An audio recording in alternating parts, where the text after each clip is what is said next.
I was going to ask you, like, what you think of whether there's a lot of racist people in that current freedom movement that came out at that time, or truth movement, whatever we're going to call it. Do I think there is? Yeah, go on. Let's start with that. Let's start with that. Well, you know what it is, yeah, and I hope. And why? I hope they're all listening. And why? Yeah. Now, right. I didn't want it to be that. I didn't want that to be the case. You understand? I genuinely didn't want that to be the case. And I don't mean your bad slave movement. I mean that whatever was going on. No, the anti-movement around that. Bruv, listen. It's like I genuinely didn't want that to be the case because there was a lot of. Don't get me wrong, yeah. Of course, like most people that are in the truth movement, they don't follow like BLM. It's just like, you know, just goes without saying, most of the truthers don't follow BLM. You won't find you will very rarely find a truther who's a truther and a BLM follower, although there are some, yeah. And most of them white. When you say truther, what do you picture? Do you picture a white person? Not necessarily. Not necessarily. All right, but predominantly. I'll let you continue. Predominantly, but you know, at the same time, I did personally witness myself in it. See, this is the thing, right? People are obviously like saying, putting their opinions out there and that, and then they're being accused of being racist, yeah, which is whatever. But you know, there's still room for like debate. So they can still debate, oh no, I'm not racist, this is why I'm saying this, cool. But then what's happened is some people have come out, this is to me, and came out and said racist stuff directly to me. You understand? Yeah. And made Like what? Mate, all quite pretty much as racist as you can get. Mental. Probably like nigger. I'm sure there's been a nigger in there somewhere. I'm sure. Or like in the comments on, like even in my inbox. A lot of it in my inbox. Yeah, in my inbox. You see what I'm saying? Wow. So I've had. You see what I'm saying? Yeah, like this. I'm saying in it. So I've had like certain people who are, and actually some of them are quite from like the prominent. RA, from the RA fans. And No. This is from this is from this is from different truther.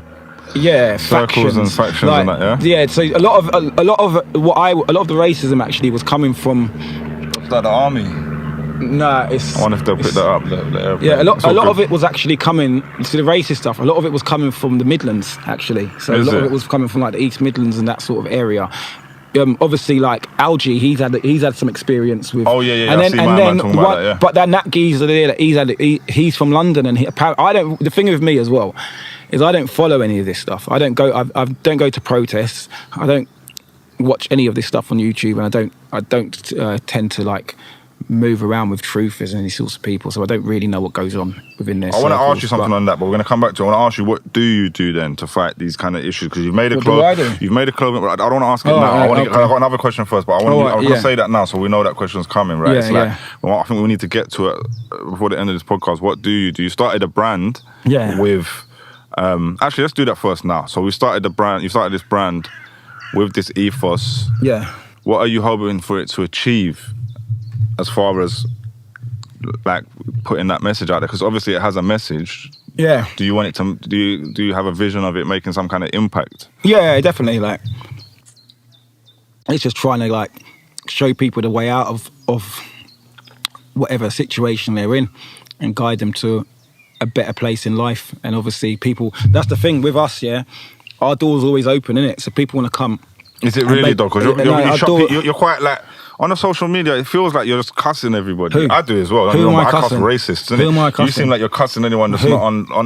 The only people I can't. The only people, not at all. Because actually, the people I get on with the most on social media, yeah, are probably like Luke Maverick, like Sam Gregory, Mike Mick, these guys there, yeah, and like we don't have. They're the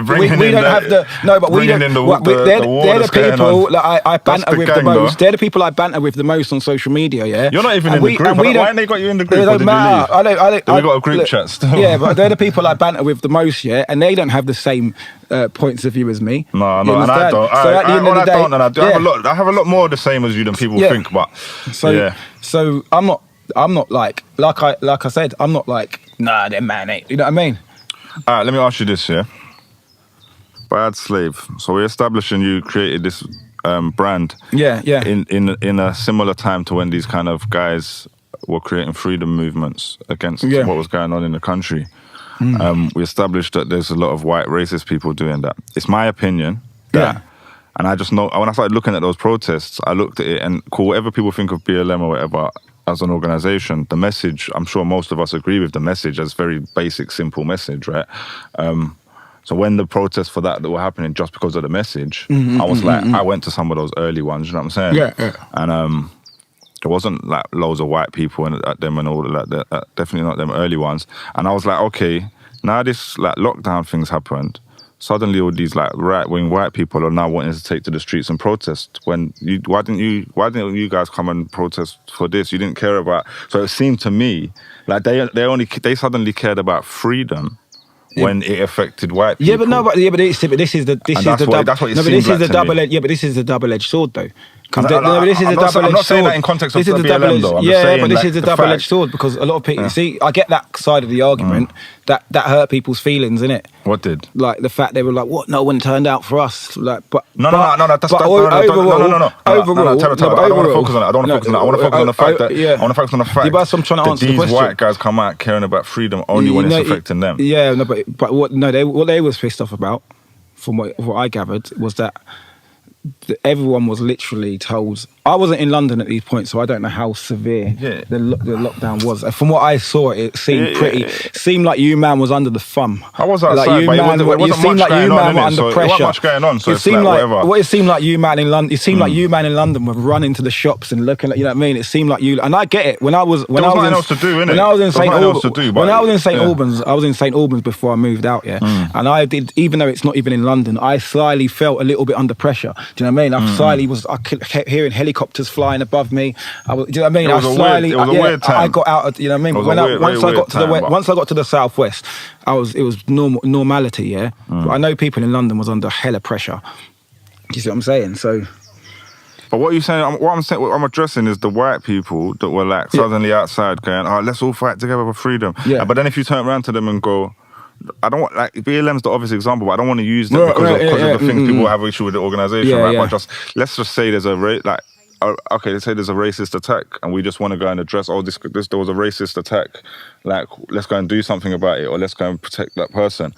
Or like Forever Family movement, or like, nobody don't want to back them. Them same white people that's like, oh, we need freedom, we need to all be outside together. Or suddenly we go, no. And then suddenly we go, no, we're all the same. We're all in it together. Let me There's no racism. Yeah, but the thing is, this is the thing. Those people that the protests, ain't got nothing to do with me. Do you know what I mean? They ain't got nothing to do with what I'm doing. End of the day, they're here to protest. These are people that want to actually go and beg the government, or they want to go and overthrow the system. You understand? They're on their own little mission. So what they're into, so that's got, what's that got? What they're doing has got nothing. Probably hand it to Nigel Farage on a plane. Mate, what they're doing has got nothing to. What they're doing ain't got nothing to do with me. Do you know what I mean? It ain't got, like, so at the end of the day, I expect all kinds of madness at a protest. Do you know what I mean? Like, I expect it. I went to one protest actually once. I had to go down there for something. I had to go down there to go and shift a load of bad slave gear actually, and. To the white racist people. Oh well, mate. Anyone. No, in all fairness, because you know what? In all fairness, you know who picked one up that day? What? I don't know if you know Augustus. He's another guy. You know they say the pink pound when people go, like, I used to say the pink pound when man go to Pride to hustle. You're going down there for the white pound. Oh yeah. It's not. It's a Union Jack pound, mate. Seriously. St George's Cross. That's the real red flag. Mate. Yeah, seriously.